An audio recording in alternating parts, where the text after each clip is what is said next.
Joju Collagen. Ang bagong-bago and effective as an anti-aging na mga tablets from Thailand. Ayan.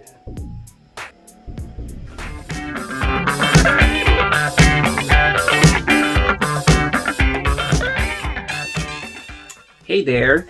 My name is Anthony and I'm going to feature itong isa sa mga most requested na food supplement. Itong Jojo. Diba? Joju? Tama ba? Joju Collagen. So, this is a Thai product. So, yung mga iba kasi in a pouch or in a pack. Pero, this time, in bottle siya. In a bottle, so ganyan ang itsura niya. So, in this video, we'll be having a first impression about this product. And now, we are going to unpack it.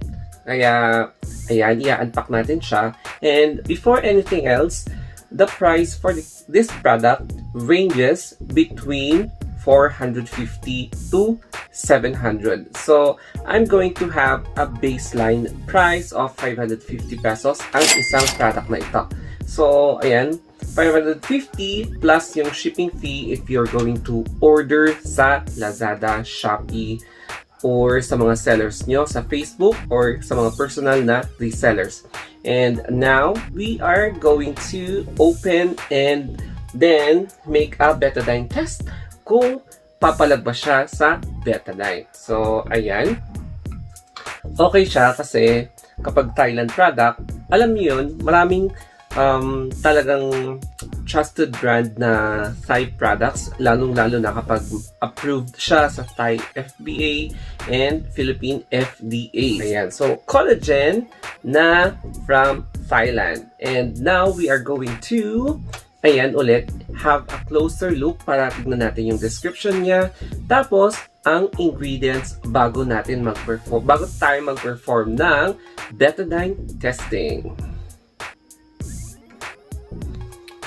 This is the first impression sa ating main feature, Joju Collagen. And ayan, dipeptide siya. Tapos, medyo funky ang kanyang design. And we have here white and pink. Medyo sleek and simple pero okay yung kanyang dating. So, we have here, ayan, yung cup. Tapos, hindi ko pa siya binuksan. And, ayan yung mga chemical compositions niya. Tapos, tignan natin dito sa likod, active ingredients. And now, dumako tayo sa active ingredients. So, makikita nyo, it is more of a Thai language, a Thai script. Ayan, Thai product siya, kaya Thai siya. And yung supplemental facts, each one tablet is equivalent to 1,000 milligrams. So, ayan. Ingredients, yung fish collagen. So, lahat sila 100 milligrams up to L-glycine. So, yung fish collagen dipeptide, L-glutamine, L-cysteine, and L-glycine. So, ayan, 100 milligrams siya. So, this product is a low-grade na collagen. So, medyo mababa yung mga contents niya. And, ang maganda dito, meron siyang zinc amino acid, tapos citrus sinensis extract. So, ibig sabihin, meron siyang hindi naka-indicate ng vitamin C. So, 20 milligrams and 10 milligrams. And then rice extract na 2 milligrams. And ano pa ang pwede natin mabasa dito? So, puro Thai siya and hindi ko na maintindihan yung iba. Net rate, 30 grams and 30 tablets. Ayan, 30 tablets. Tapos, i-ano natin siya dito sa hindi siya gaano makita and hindi ko pa rin siya mabasa. Yung pink medyo hindi malinaw kasi pink tos white yung script. Anyway, children and pregnant should not eat. So, hindi siya pwede sa children and pregnant. O yan. So, sa mga nagtatanong kung pwede ang mga preggy, women should not eat.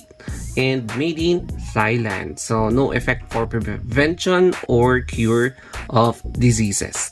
So, ayan. Ano pa ba ang pwede nating mabasa dito? So, ayan. Ang pwede dito is 1 tablet per day. So, yun yung kanyang recommended dose. Ayan, take 1 tablet daily dito sa baba. Ayan. So, medyo maliliit talaga yung sulat niya. I'm sorry. And now, magpo-perform na tayo ng demonstration. It's about time, or yes, it's about time talaga na mag-perform tayo ng betadine testing. So, dito, ibe-betadine test natin sa small na baso, and dito naman sa mas malaking baso, iinumin natin. And bubuksan na natin ito. So, ito yung kanyang parang seal. So, do not accept any product if walang seal kasi delikado na. Kasi nga, tinitake natin siya. So, ganyan. I-open natin siya. Tapos, bubuksan natin.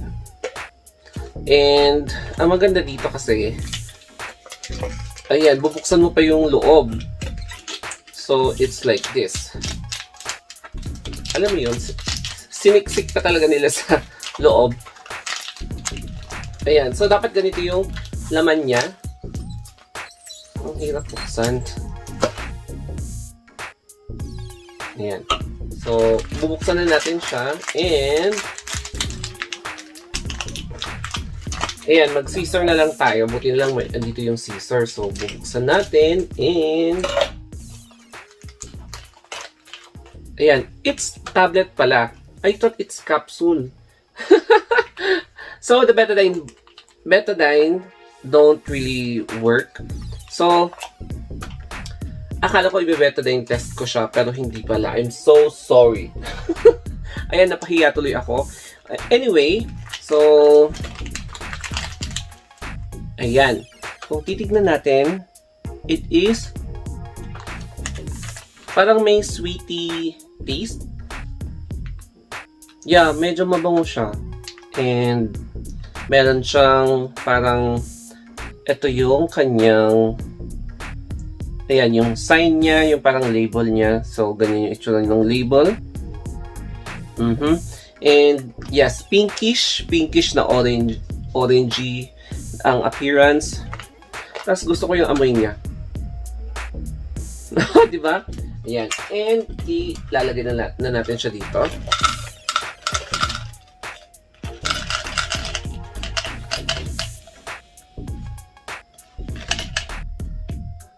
Ayan. So, nakalagay na siya. Mabango talaga siya, oh. Ayan. So, ganyan yung itsura niya. And, since walang betadine, iti-take na lang natin siya. Kala ko kasi powder. So, hindi na natin ma-test using betadine kasi nga tablet siya. So, I'm very sorry. Anyway, sa mga ibang product review naman, binabetadine test natin para at least ma-determine natin kung talagang pwede niyang alisin or i-cleanse yung ating katawan. Pero since collagen naman siya and hindi siya glutathione, okay lang. So, ang effect kasi nito is to clear your skin from pimples, impurities, and yung mga blemishes ng inyong skin. Pati yung mga pag-soften ng inyong skin para hindi magkakaroon ng fine lines, yung kulubot. Yun ang effect nito. Tapos, since low grade siya, mababa yung mga contents niya, tas one tablet a day, pwede mo ring i-take siya twice a day kasi mababa yung mga dose niya eh. And now, ito na lang drinking water ang gagawin natin. So, mag-drink tayo.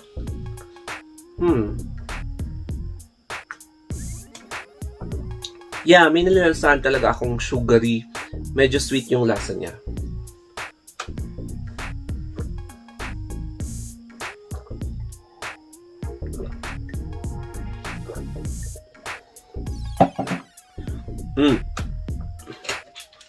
So,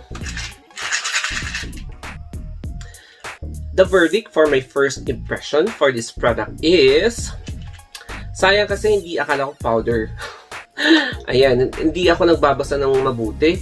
30 tablets siya. So, in-anticipate ko kasi kanina na capsule siya. So, nagkamali ako. And, anyway, 9 over 10 ang aking verdict because syempre this is my first impression for Jojo Collagen. And ayan, let's see siguro after naubos ito and I'm going to have another review. Might be, ayan, pero tignan natin kung malakas yung effect niya or very dramatic yung kanyang effect. And hindi siya masyadong na-advertise sa online because pag Thailand kasi hindi siya pandemic and hindi na muna tayo masyadong nag-i-import ng products or nag-i-export. That's why medyo limited yung mga pag-advertise ng mga kung ano-anong products such as mga skincare products. So, ayan, hindi ko na siya masyadong nakikita sa mga online na selling apps, itong Jojo. Pero nung last year, sobrang lagi ko siyang nakikita. Pero anyway, yes, okay yung impression ko. I have a very good impression about this product and a promising expectation. So guys, if you want me to review more products, mag-message lang kayo, or if you want to suggest mga iba pang products, just leave a comment or message me sa aking email or sa aking social media accounts sa Facebook, Instagram, or Twitter. Ayan, Story of Anthony ang aking mga social media accounts. Mag-comment down below lang kayo kung meron kayong suggestions, feedbacks, reactions. And don't forget to subscribe my two YouTube channels, The Story of Anthony and The Story of Anthony Vlogs, for more product review and updates. Kaya mag-subscribe kayo para ma-witness nyo or mapanood nyo yung mga upcoming vlogs ko or yung mga past vlogs ko. So that will be all. Thank you guys and have a wonderful day.